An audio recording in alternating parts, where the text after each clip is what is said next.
Hey everyone, Puneet here. Welcome to episode 16 of the North Patient Podcast, Conversations on Health Beyond Care. This episode's guest is Nina Maturu, an innovation strategist, experienced designer, and futurist who spent nearly 2 decades helping organizations, from Fortune 500s to federal agencies, navigate what's next. Nina just finished her term as White House Presidential Innovation Fellow, advising on bold breakthroughs at ARPA-H and leading future strategy at NASA, helping them think through technologies and trends that could shape human life through 2050. In our conversation, Nina shares how her career has spanned everything from community organizing in Tanzania and Japan to launching mobile payments at companies like American Express, and how that mix of grassroots insight and strategic innovation shapes how she approaches health today. We talked about everything from personalized care, the ethics around data, the design of restraint in a fast-moving AI world, and what it takes to bring human-centered thinking into some of the most technical spaces in healthcare. Nina also reflects on how science fiction and speculative design aren't just storytelling tools, they're ways to ask better questions and imagine a future that's more equitable, more collaborative, and more human, values that deeply align with the ethos of this podcast. For those of you who've been listening to this podcast for some time, you'll probably see a bit of a trend. I'm talking to more people about the practicalities of how we think about the future today. What do we need to be doing today? But also continued focus on the longer term horizon. I honestly feel like there isn't enough of that, particularly around optimistic long-term thinking and healthcare, which is so crucial for us to take more effective action and make better decisions today. The links to the full episode are in the comments below. North of Patient is on Spotify, Apple Podcasts, YouTube, and Substack. Subscribe on Substack to stay in the loop. And if you have thoughts or guest ideas, send them my way. I always love hearing from you. Without further ado, here's episode 16 with Nina Maturu. Hey Nina, how you doing? Good. How are you, Puneet? I'm doing great. I'm so happy that we're finally getting to have this conversation. I know you and I have been going back and forth for a little bit of time, but it's amazing to see this happen. Yeah, I'm excited for it too. Great. So why don't we actually just start at the beginning? Maybe just tell me a little bit about your career journey and kind of how it intersected with healthcare. Yeah. First, I should probably define myself. So, in terms of career, I define myself as an innovation strategist, experienced designer, and futurist. And I use different methods for all of these things. So, I use technology development, social sciences, design thinking, futures thinking, all of these to inform my work and look at the now, near, and next. So, health has always been a focus of my work, but from very different angles. So, I've been really lucky in that I've been able to employ my skills in the private sector, the public sector, and the nonprofit sector. But really, when I think about my career, it's kind of fallen into three different tranches. So the first is around community organizing. I spent the first 4 years of my career as a community organizer in New York City, Japan, India, and Tanzania, working with organizations like the ACLU and the Clinton Fellowship for Service. Wow. And my work there was really focused on empowering community members to be change makers in their own community. And we use methods like participatory design. And I really want to focus on empowering community members to be change makers because it was really community members that generated solutions and designers were really the facilitator. So if we did our job correctly, we designed ourselves out of a job. And we're very Mm, much like in the background. Um, and during that time, I got to work on issues related to social determinants of health. So, housing, mm, education, economic stability, and community safety. And, during that time was able to make a lot of impact on a community level, but really mhm, became interested in how do you make positive societal change at scale? mhm. When would this have been? Like just roughly? Yeah, so that would have been between 2005 and 2009. Okay. Wow. So early days of social determinants of health. I know now it's become, a much more matured concept, but I'm sure at that time I'm assuming it was pretty vanguard thinking at that time. Yeah, it's interesting now, for example, like these terminologies, right? So participatory design has made a resurrection in terms of participatory practices. But that was something that we were doing before as community organizers, but maybe didn't call it that, right? Mm-hmm. And so even for social determinants of health, I'm framing it for a health audience.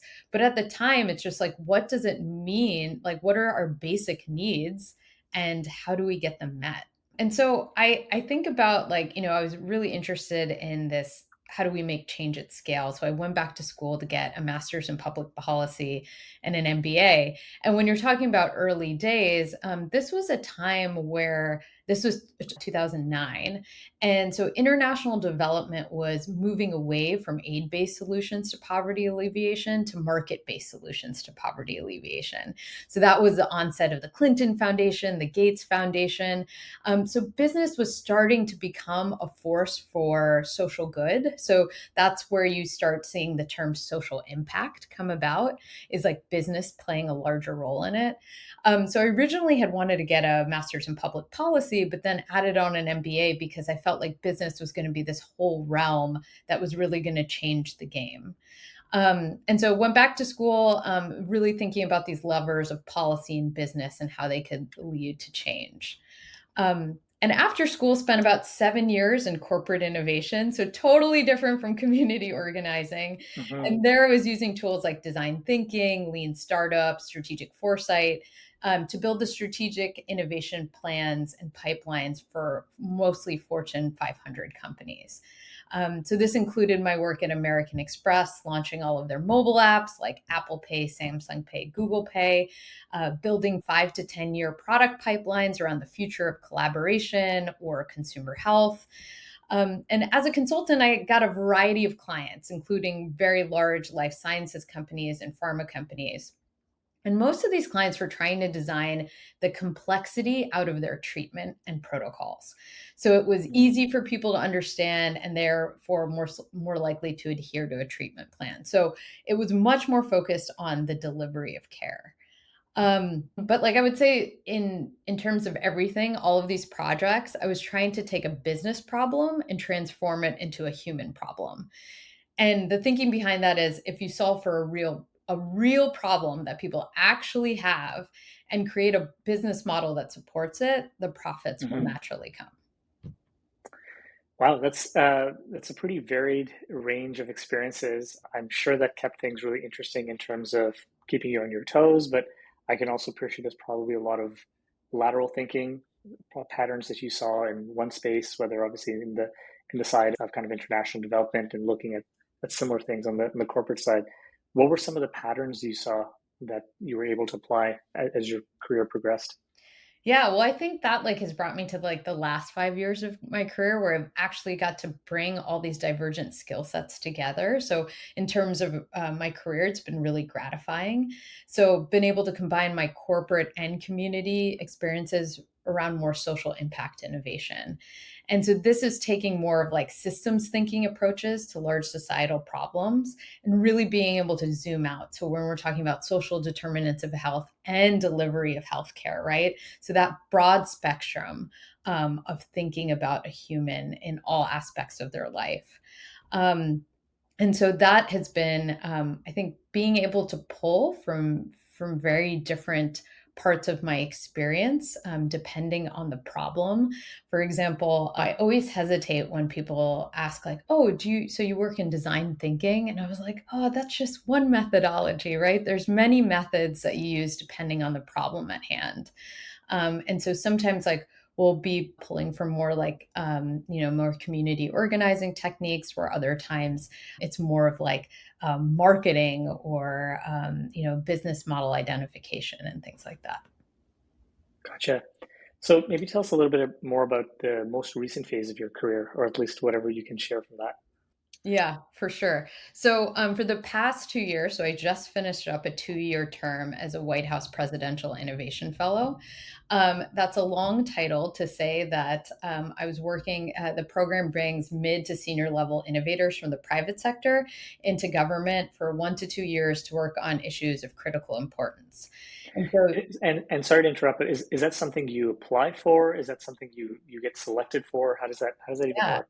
So you apply for it. So I Okay. had been really interested, like my personal decision making.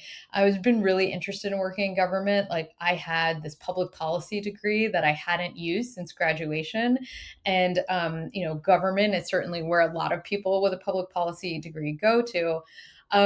I think I had a little hesitation because both my parents were government employees.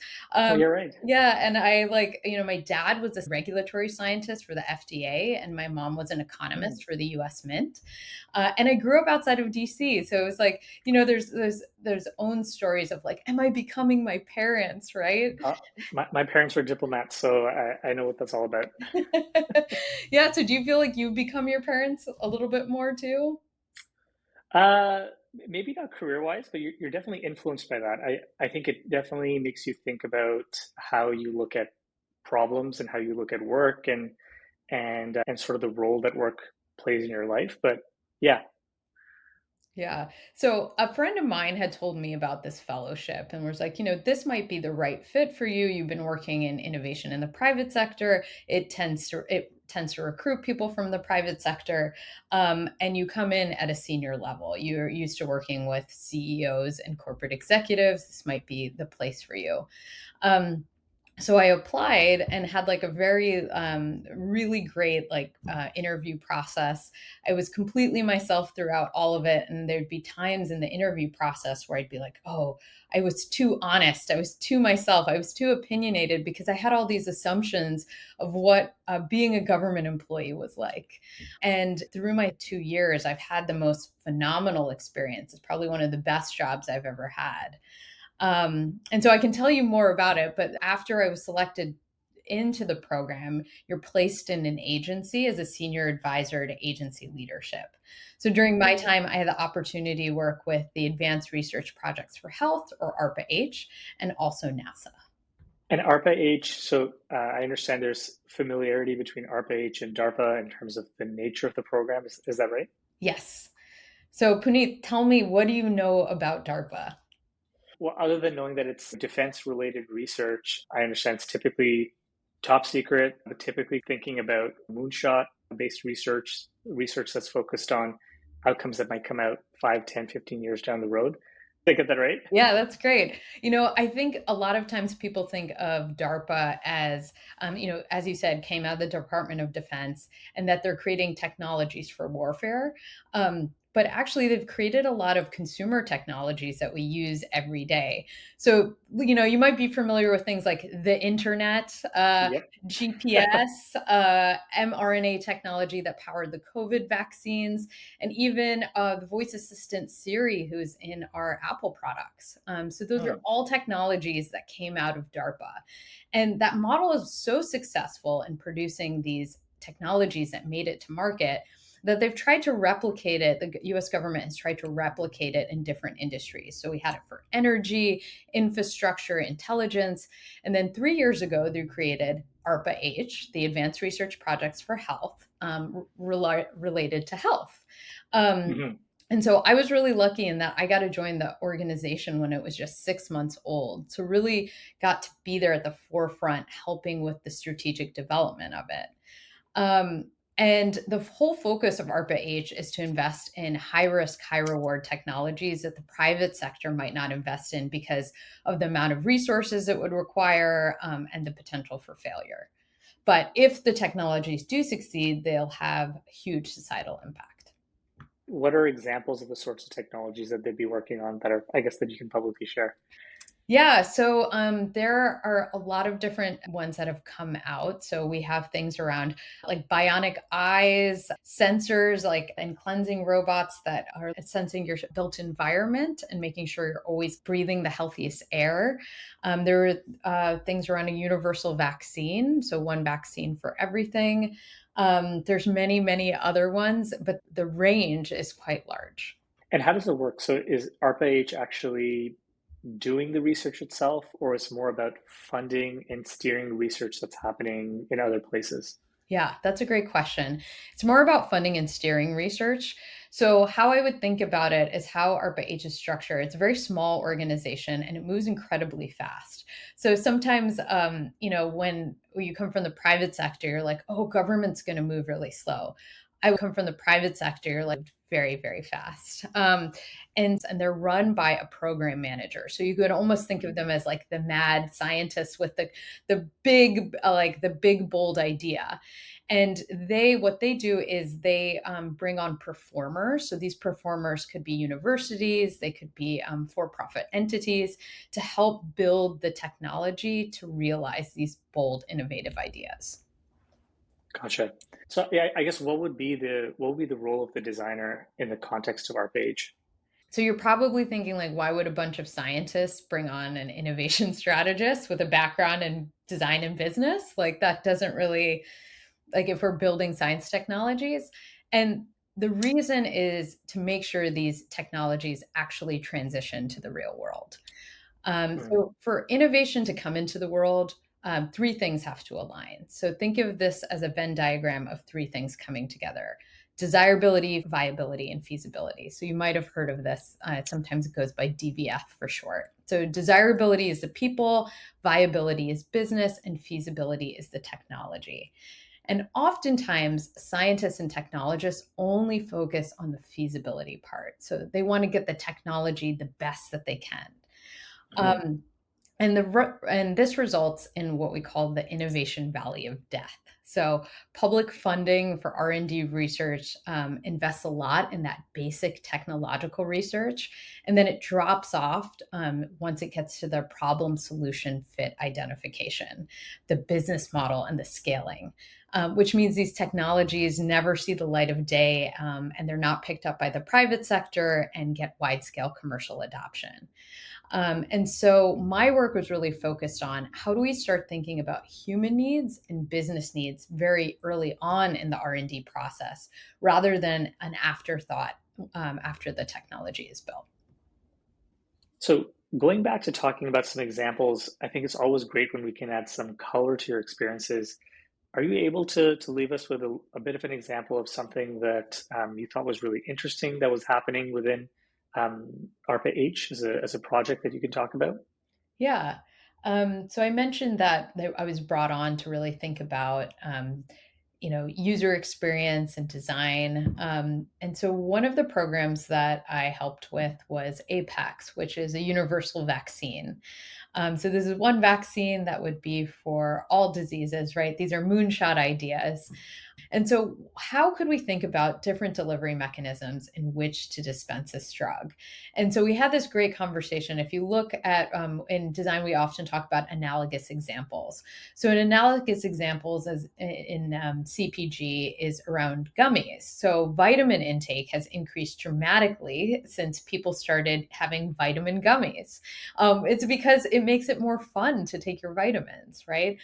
Could we create a microneedle patch that can be sent through our amazing US Postal Service that goes to every address in the country, that could reach people in more rural areas? And so having this conversation with the program manager, Andy, was fantastic because we're just kind of going back and forth talking about the different repercussions. He's like, oh, this is great to think about now, because in vaccine development, once you create like a three shot sequence, you can't go back in time. And so what that led to was actually Andy putting that in his solicitation to look at delivery mechanisms as well. I can appreciate how the specific training you had and then the specific work experiences you had put you in a really good position to be able to integrate that. That entirely makes sense. Taking a step back a little bit, you mentioned NASA as well. So, did you do some work with NASA as part of your time as a White House Innovation Fellow?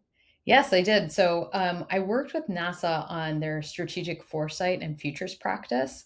So I was doing that at ARPA-H as well. So when you think about, oftentimes I make a distinction between design and futures, I mean, they're, they overlap a lot. I think design is really great from the now and the near. So if you're looking at the next 5 years, design's wonderful because it can help you figure out people's current needs and what are the needs that are coming up that are in the near future. But once you start looking after 5 years, you can't really use some of those tools because so many things become murky, right? Like there's Mm-hmm. so many different factors that can change the trajectory of a technological adoption. And so you use tools like strategic foresight and futures to think further out. And so that's what I was working. NASA has a practice, and I was working with them to build the practice specifically around participatory futures. So a lot of times, futures is around bringing a lot of experts into the room and asking their opinion, but it really doesn't include lived experience. Mm-hmm. And so, what is a way we can actually get the views and opinions of the American public into our strategic foresight and future decision making? And then in terms of like the specifics of what was happening in that project with NASA, are you able to speak a little bit about the nature of the projects or what sort of, I guess, health intersections were there? In terms of what I was working on, so they were really like looking at discovery. And so, what are the big areas that NASA should be investing in the future? And they would have like a very broad sense of it. So when we're talking about health versus healthcare, I think if you think about it, like when you think about all the dimensions of health, like it's the environment, it's our emotional well-being, it's our finances, it's not just healthcare. I Mm-hmm. think it's like how our society is structured as well.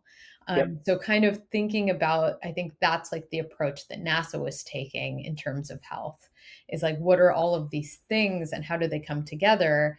And what is our society going to look like in the future? And what do we need to be building now in order to support that future society? Yeah. Anything else you're able to share about some of the interactions with NASA and kind of what you learned? Yeah, I mean, I think one of the really great things about the NASA team is how they took a very interdisciplinary approach to the work.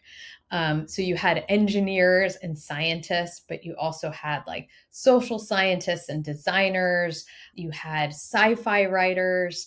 You had business people, and they were all coming together to look at these problems.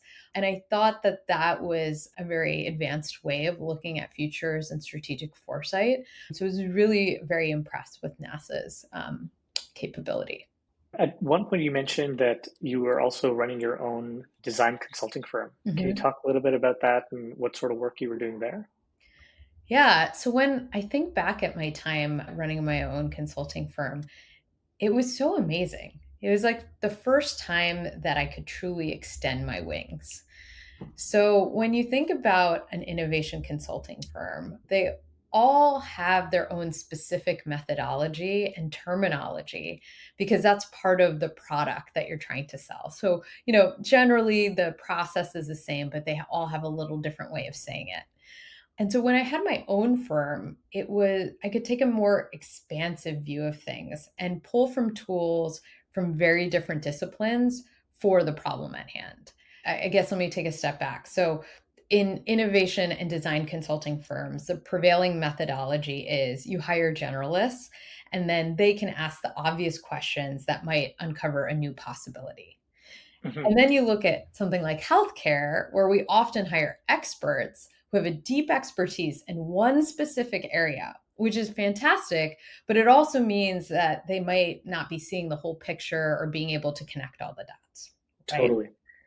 And Yeah, I so, mean, I think we're realizing that in healthcare right now, right? As we've kind of hyper specialized and we've fragmented health into these biological systems, we're beginning to understand the limitations and the fact that we're actually getting further and further removed from the reality of health, as you mentioned mhm, before, which is that it's health is not just your interaction with the healthcare system and getting a diagnosis. It's the cumulative effect of your body and the environment, right? mhm. Yeah. And so how do you create a model that values both? Because there Mhm. is value in both, right? So in my firm, it was taking a design approach and then layering in experts at relevance points in the design journey. So you'd pick the tool that was most relevant to their problem. So we would take ethnography from social sciences, we'd use personas from marketing, business model canvas from design strategy, scenarios from strategic foresight, like the list goes on. And then that was really a time where I could bridge my experience in humanities and community organizing to change the way we did research. So, for example, during upfront research, before we even started interviews, I'd had my team do research on the history of that community. We might read social science articles written on our topics or read local journalism to try to understand more about what was happening in that community. And then when we created the discussion guides of questions for the interviews, we worked in partnership with a social worker to make sure our practices were trauma informed. And then depending on the population, also included social workers in the discussion. And I think that only came because of my experience as a community organizer, with my experience in terms of public policy on like a community level, I would like know to incorporate those practices. And what would be examples of who your customers were? What were the clients that you were serving in the context of this firm? Yeah, so my biggest client was the United Nations Foundation. So we worked on increasing clean cook stove adoption in Haiti, specifically with street vendors. And so when you think about that, that's very much a public health problem. So I think there's about 4 million premature deaths a year due to household smoke and pollution. Um, Wow. and Haiti is one of, the top countries for that. And so the UNF identified that street vendors were one of the biggest users of traditional stoves that use charcoal and wood. And so how can we get them on clean cooking stoves for their own health? Got it. And what does that involve? Like, what does that look like? How does one come up with a solution for that? Yeah, well, that was an interesting project because it really, I think going in, the client thought it would be more about the stove itself. Like, okay, maybe we should increase the burner size, or change the knobs, or we need to have an awareness campaign so that people know about it, right? They just need to be educated on it, which when you think about a lot of international development, that tends to be the approach. And I really pushed the client to think about it more holistically. So when I was reading a lot of the research they had done, I would read about like surveys they had done with vendors or people in other markets, to see how they use the stove. I didn't really understand the person at all. Like, I knew that they walked so many meters to collect firewood, or I knew how much they paid for an LPG canister, but I didn't understand like their problems, like what were the tensions throughout their day, like what were their struggles or their challenges. To really push the client, hey, can we just take a step back and do interviews to understand the vendor's life? And so what we did, it was actually a very challenging project logistically because we couldn't go to Haiti due to the instability that was happening in the country at the time. And so we had to train people on the ground to do the research. And then we were in the United States and like having the interviews remotely. And that's really hard because you can't see the context that they're operating in, right? So much of design is seeing the context and being able to observe what's going on. And so Totally. what we did is we actually had the vendors take pictures. So we're like, okay, take pictures of your day, just throughout your day, take pictures of the stove you use, but also you interacting with your clients, all of these things.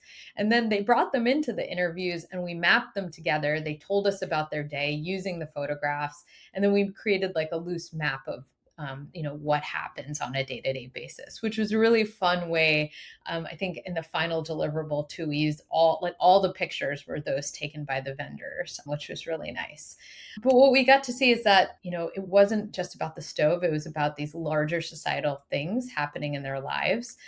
There were their business needs, there were their community aspects, there was macroeconomic things as well. And how do you design solutions for all of those things? Because while it might be until those other things are solved, people aren't even going to be thinking about their cook stove. Yeah, as you say this, it entirely reminds me of my personal experiences doing home visits, for example, in medicine and family medicine, and the amount that you would learn about just what their quality of life was or what barriers were to basic things became immediately apparent. Hmm. I would argue sometimes even before you walk into the door. Hmm. You can notice it based on difficulty for them to be able to get onto the street from where they are, or just practical challenges or things you might notice about hygiene in the building or whatnot. And it's so easy, I think, in the context of medicine, to be paternalistic about, the thing we often hear in medicine is people are non-compliant, Hmm. right? Right. And that's why we have to just give them a prescription, or just we just have to do something for them because the problem is people are just non-compliant. Hmm. And it shows how distant we've become from the reality of the lived experience of a person. And as I think forward about this, and I think about how we could make things better in the future, I think about, could we have a deeper understanding of people, without necessarily physically always being having to have someone there, that helps us better understand who the person is and allow the decisions and the treatment that we're making to be more contextually around this person's life. I guess, what are your thoughts about that? And how do you balance that also with privacy and consent, and not only from a regulatory perspective, but also from the perspective of people being able to protect their own data? I'm sure that's come up in your work. Yeah, well, I mean, I feel like I naturally gravitate to when we're talking about personalized care. A lot of the debate right now is around AI and personalized care, right? Um, and I think it's interesting. I mean, we could talk about specific technologies that are, out in the world. So let me start with, I don't have a clear answer to that question. I have actually more questions for you. So, Absolutely. in terms of things that we need to be thinking about, right? I don't think there is like an answer, like a straight answer for that. I think as technologies continue to advance, these questions are going to remain the same, and we have to think about like how we're going to answer them. So I'll give you an example of some of the things that I'm seeing in the now and the near end. So in January, I went to the Consumer Electronics Show in Vegas. And Hmm. one of the topics that came up is that technology, it's not like AI was a separate booth, like AI was just integrated into everything. And that's really like where our society is moving, right? AI is just going to be integrated into everything. It already is integrated in a lot of stuff Yep. that people don't know. And so there were technologies that harness what we call, what they called affectionate AI.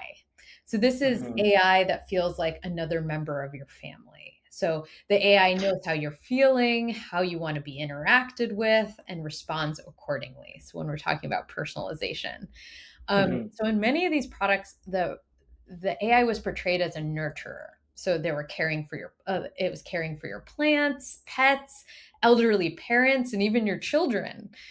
So obviously, things that we've seen in the past are care robots. So those are certainly prevalent, as well as motors that rock your baby to sleep. These are things we've seen.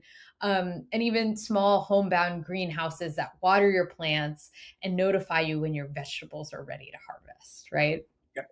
And all of this is done through tracking and monitoring. So AI will be able to provide a care routine personalized to your needs and those who you care about. But we have to think about data, right? Where is it getting this data and making these decisions? And these decisions are made by gathering things through ambient sensing. So Yep. sensors, right? So sensors were everywhere. So they're tracking our electromagnetic waves, sounds, light, temperature, movements in our environment, not only for ourselves, but in our connected home. It might also be our appliances.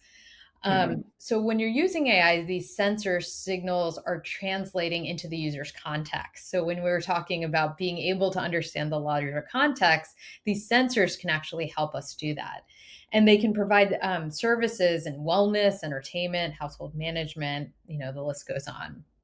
So, one of the examples I really loved is because I think it brings it it's a nice example, is if a sensor notices that you've just showered and hears you blow drying your hair, it might dispense the robo vacuum to clean up the fallen hair on the floor, right? So Interesting. that's an example of like a connected home too, right? Yeah. And sensors are also used in autonomous vehicles, not just to detect pedestrians in traffic, but also to track your facial expression of yourself and then also your passengers. Um, and so another example I think of from health was the sensors can detect if an elderly person has fallen and quickly, Yeah. um, get help. So we've seen this in a lot of wearables, but it's also was in durables. So like a mat that has a sensor that can pick up on those things. And then, there's a lot of technologies like testing your cognitive abilities through the way that you're typing on your iPhone, like all of these technologies. So that's all the technology. Like these are all the great Yeah. things that technology can do. But in terms of humans and society, you know, culturally, we already have difficulty expressing our needs to others. Yeah. And I wonder if this will only enhance our inability to do that because we're so used to then having things just done for us. Will we always expect others to just know our needs based on unobservable data? So, for Yeah. example, Puneeth, if we're talking and you normally get hangry, and I can normally tell you're hangry because you make a snide comment, like, could Hmm. the AI detect that before I do because it's measuring your glucose levels and anticipating normal behavior? Lots to unpack there. I think there's so much to think about in the context of kind of convenience versus care. I'll take a personal example. So I'm building a company that's providing treatment companions for people with obesity that are on a weight management journey. And one of the things we've noticed is obviously, as you can expect, a lot of people who have obesity have self-confidence issues. They, in many cases, might be experiencing loneliness. And if you unleash a companion that is perfectly empathic and always available, there's that risk of the person actually becoming overly attached or dependent to Mhm. it. And that's something that we've had very strong feelings about. I actually wrote about this recently in a blog post talking about in the startup culture and in general, we often talk about user engagement and stickiness. And in so many cases, especially when we talk about healthcare applications of things like AI, there's this concern that we're taking advantage of vulnerability that people have Mhm. in order to what we're really calling stickiness is really creating negative dependence. Mhm. And so in our context, the way we tackle this is to identify that somebody's actually becoming overly close to the companion, Mhm. not as a positive thing, but actually as a risk factor. And instead of measuring stickiness alone, we try to measure utility. Are we being helpful to people Mhm. in a non dependent way? We obviously don't want people to forget that our service is there and we want people to be able to come back, but we want them to come back because we were useful for a specific purpose, not because they've become dependent and they feel like they don't have a choice. And also, rather than talking to a real human being, they're talking to us. Mhm. I think so much about comparisons often made between social media and AI in the context of, okay, have we really learned our lessons in the context of AI, or are we putting the cart before the horse because there's this sense of we have to move fast and we need to be competitive, and if we're not going to do it, someone else is going to do it. What are your thoughts about that in general? Yeah, well, I think in terms of, I think what you're saying about social media and AI, the comparison that's drawn, I think a lot of it's around conversational AI and that relationship building. Yeah. So, there have been cases, there's been like New York Times articles written about people developing relationships with different AI agents, right? Mm-hmm. We've seen actually in healthcare in particular, a lot of patient care has improved with a lot of these conversational AI agents. So, um, when you think about how people process and learn, a lot of times it's through conversation. So think about technologies like Google's Notebook LM, and it will, through conversation, you can learn about the material, right? Um, and I think about a lot of this connectedness, even experts, right? They have their own language. So as a designer, I might have my own language, and a scientist might have their own language. And even having that communication back and forth might be challenging because we have to be iterative. We have to explain what we mean. We can't just rely on vocabulary. And that's all very messy, right? That Mm-hmm. requires a lot of time. And I worry that our inability to kind of lean into that messiness is what will create this dependency. Because you know what? If I'm chatting with AI, I don't have to worry about its feelings. I don't have to worry about what mood it's in, right? I can just think about myself and what I need. Um, and so I think about some of these dynamics that are happening as well, that might actually push these things further along. It is a really complicated time because the genie's out of the bottle. We know that people are already leveraging these tools in so many ways. I think I'm relatively, maybe the term is libertarian, in the context of if people want to consent to using the tool to have a romantic relationship with a chatbot, sure, maybe as long as they know what they're doing and they have the right to be able to do that, that's one thing. But then when we take things back into the lens of caring for people in healthcare, there's that added weight of responsibility and also that perspective of we don't want to be manipulating people. How do you design restraint in a setting where there is such a need for speed and there is a market imperative that a company could be irrelevant if they're not able to take advantage effectively of something? How do you actually design restraint or design caution while still remaining relevant? Yeah, that's a great question. I think it's certainly something we've been thinking about a lot. And usually, like on my team, so a strategic foresight team, I might bring in someone with that expertise or who's looking at that in particular, looking at maybe like the legal ramifications to dive into it. The questions that I've been really thinking about in terms of that realm um, are these things around how are we thinking about AGI and personhood. And oftentimes, a question I get in response is, well, how do you define personhood? And I'm like, I don't know. We have to, as a society, figure that out because even throughout history, the who has been in US history, like who has been considered a person in terms of representation has changed over time as well. Mm-hmm. Um, I'm thinking a lot about the acceptance of devices into our body, specifically the brain.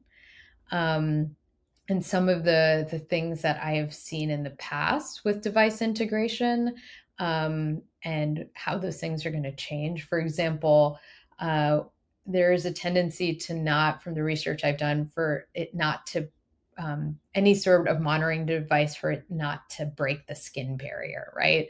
So if you can get a Mm-hmm. glucose monitor that you can put on the palm of your hand, or testing hormones through saliva, or looking at like perimenopausal symptoms through the skin surface, things like that. There's a lot of consumer appetite for it. And so I wonder with some of these devices that become a little more invasive, where they might have to be implanted, especially around the brain, what is consumer sentiment and what is consumer thoughts going to be around it? Um, I've been also thinking about how do we define intelligence? So is it about efficiency? Is it about correctness? While the human brain is more fallible than maybe a computer like an AI, it is also remarkably energy efficient. So our Mm-hmm. brain, for like a single computation, I think takes about 20 watts of energy, versus the average chat GPT conversation takes about 3 million watts of energy, right? Wow. And so our brains are very like energy efficient. So what are the effects of AI going to be on our environment, and how do we mitigate those risks? So those are kind of the further out questions that I think are going to continue to be relevant even as this technology develops. They'll just become more and more relevant. But we should start thinking about now, because it really will affect some of our legal structures. It'll affect our technology development. It'll affect like how we interact with other people. Again, a lot of these questions are really difficult to answer really for anyone. And I don't know that there are answers there. I wanted to pull on one of the strings you mentioned, which was this whole idea of personhood and person plus machine. That theme has come up in previous conversations. Actually, most recently, the last guest was Amy Carl, who's done a lot of work on the art and biodesign side. But I also think about it in the other way, which is, what if there are interactions that people are having with machines, and then the machines in the form of software, and where those impact that individual's personhood. And the example I'm recently drawing on, I was reading something that was talking about behavioral change, and this study that took place. I forgot which university was leading it. It was a somewhat dubious study ethically, but I understand what had happened was they were on a specific Reddit thread where people would post something and ask other people to change their mind. The whole idea was you're having a crowdsourcing of people trying to change your perspective on a certain issue around racism or gun control or whatever the case may be. And these researchers put in bots into that environment and allowed the bots to participate without letting the other people know that this was taking place, and look at the effectiveness of these specific agents versus experts in behavioral change who are also in that environment. In this particular case, the study showed that the AI agents were, I think, 5 or 6-fold more effective at being able to create behavioral change in other people than the best people in behavioral change experts, quote unquote. And that's, at present day. So there's this whole idea that, in medicine, where we often talk about the fact that, well, behavioral therapy is hard, it's expensive, you can't change people's behavior, it's too hard to do that. And so, which is why we resort to other forms of therapeutics. But the argument could be that that's really hard to do that for humans, but perhaps not so much for AI agents. And then my thought process is, if you have an algorithm that becomes incredibly proficient at rewiring my thinking, whether it's positively or negatively, perhaps I have an idea in my mind around who I want to be in an ideal setting. And I could argue that all these things in my environment are making me not be the person that I want to be. But this external machine is programming me to be the person that I quote unquote want to be. Where do we draw the lines in terms of the extent to which that is actually part, and it becomes an innate part of my own psyche and my own self? So I think this idea of the programming of consciousness is really interesting, the programming of thinking. And it also, to me, represents another way in which we can begin to think about the person and the lines between a person and an algorithm, and how deeply the two can actually be connected. Yeah. Yeah, one of the big things that's coming out right now, you asked a little bit about this before, is like liability. So when an AI agent recommends a course of action, so for example, I think there was an instance where an AI agent had said for someone to take their life, and then they did it, like, who has liability there, right? And so when we think of it, that's an extreme example, but think about it in terms of health, providing medical advice, who bears the liability? Even some driverless cars, they haven't been in every city in the country or every state in the country, because they're still figuring out, okay, if there's an accident, who has to take responsibility? So I think that's going to be one of the major questions in answering that. The other that I wanted to kind of go back to is that study that you mentioned. And what's really fascinating to me about that is I read about another version of that only in terms of political views, like your ability to change your political views. And it found that Yeah. people who spoke to an AI agent over people were more likely to, move in whatever opposite direction that they were currently in. Yeah. And what they found in the study, and it was an article written in The Economist, but as their assumption is because the AI agent was very fact based. And so a human might get emotional talking about it. So if we have different political views and you think something differently than I might get emotional, where Hmm. an AI agent wouldn't. And so this kind of goes back to that messiness of human emotion, right? Yeah. And so that is so inherently human. But do we only want some of those things, like the one that says, like, how was your day? You're doing great, versus the one that disagrees with you and it might create like a more tenuous situation. There's a whole question around, can we even control that outcome given the ubiquity of a lot of AI tooling and the availability of these models amongst private, public organizations, people in every part of the world? To a certain extent, things will follow the flow that they're going to follow. Mm-hmm. I think everyone else is just kind of playing catch up with respect to what that means. Mm-hmm. I think one of the broader questions that would be, as we're having this conversation, we're obviously talking about a lot of pretty heavy topics that obviously we don't necessarily have answers to. But I think one of the goals of this podcast in specific has been to be a source of optimism, to be a source of inspiration for people. So I do like to take the conversation and the conversation on more of a positive note. I'd like to ask you, like, who do you feel is inspiring you in healthcare right now? Or what sort of ideas or people are inspiring you?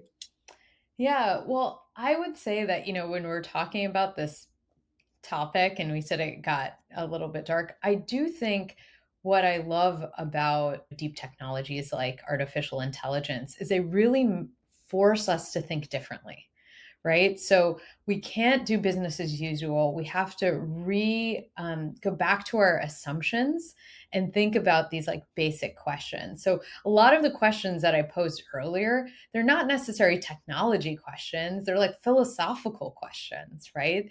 So how are we thinking about these things? And to me, that's a very exciting time because that's when human creation happens, right? When we think about these big questions, when we think about what is our role in that, what is the life that we want to have, what is the society we want to have, where we might not be thinking about those things if everything's kind of going as we expect it. When something comes, we feel like comes out of nowhere and shakes things up. So I think this is a great time to shake things up and to think about how we're going to harness these technologies, how we're going to harness them for good. And then also, like, what are the things that we're worried about as a society? And how do we make sure those things don't happen?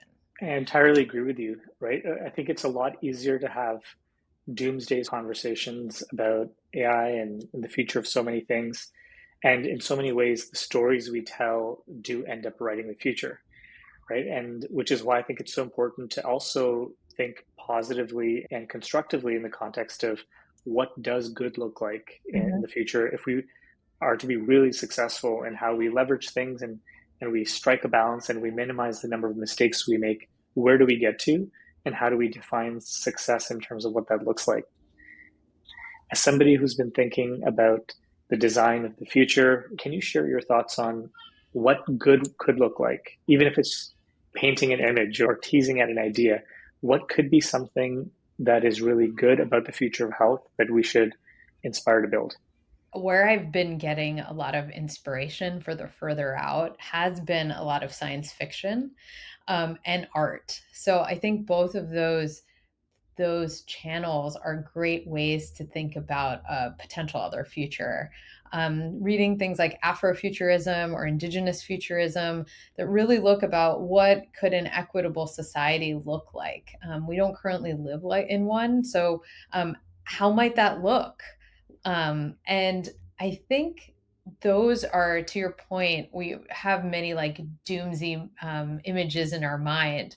And I think subconsciously we then build toward those, right?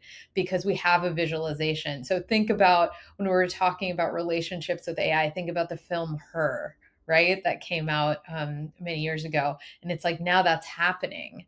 But I don't know if that AI technology was not built then, but it's just like, okay, this hypothetical thing. So even I think sometimes we look at the technology, but even before that, maybe starting at a place of what is that we would like to have. So in terms of health, one of the things that has come up a lot is with like the loneliness epidemic is really more community centered programs, right? How do we get people to interact with their neighbors? How to have support systems? I think about other societal factors of more and more people are living alone, the number of single person households, and how does that affect our delivery of care? So right now, a lot of our healthcare models are based on having a caregiver. What if there isn't a caregiver, right?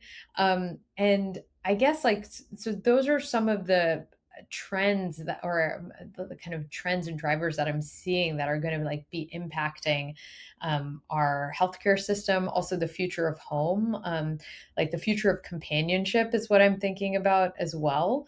And how are those like larger societal things affecting healthcare? So it's not a technology that I'm going to give you, but those are things like how we interact with other people, who do we go to for comfort, are going to be those big factors I see changing society in the next couple years. I love that. And I love this idea of human community and really doing things that bring people back to wanting to and interacting with their immediate environment, taking ownership of that environment, celebrating that environment, making it easier, liberating people to be able to do things like, for example, develop a community garden or be able to do more activities that involve, get rid of the stuff that is making you be alone through AI and actually get people to spend more time with one another and challenge these ideas. So that's fantastic. And I would say it doesn't have to be humans, right? Like companionship could be through Yeah, pets, like it can be through AI. I think that definition is going to continue to expand, even within humans, that's already expanding. okay, Right? We're moving from a lot of biological family to chosen family. yeah, And so I think that's going to be a whole realm of difference in the future. true. And a number of people talk about the fact that no matter how hard I try, I don't find other people with aligned interests. Or does that mean I'm going to be lonely for the rest of my life just because that person isn't immediately out there or that person's not, there's no one there that can connect with me in that way? And maybe connection through these networks or through AI is something that you don't necessarily always have to look at that negatively. Mhm. I spoke about it in the context of something we have to protect ourselves against, but I think there is a balance between individuals that are vulnerable, for whom they don't want to willingly do something, versus people who are seeking something and give consent to be able to have to want that type of interaction. I think a lot of these factors kind of go into that design. But so just to wrap things up, a question like that I like to ask everyone who comes on as a guest is really, what parting words of wisdom can you give to healthcare providers, people in the healthcare system, in terms of what they could be doing today to better prepare for tomorrow? Yeah. Well, we don't know the future. There's no way to predict the future. But my best advice would be to stay curious. So read things that you wouldn't normally read. When someone has a different opinion than you, instead of dismissing it, ask why. It's through having those conversations, it's through getting all different sources of information that we start seeing those emerging signals of what can be, and then we can start actively shaping it. Wonderful. I love it. Nina, thank you so much for coming on the podcast. Really enjoyed this conversation, and I hope to have a follow-up conversation with you in the not so distant future. Okay. Thank you so much for having me.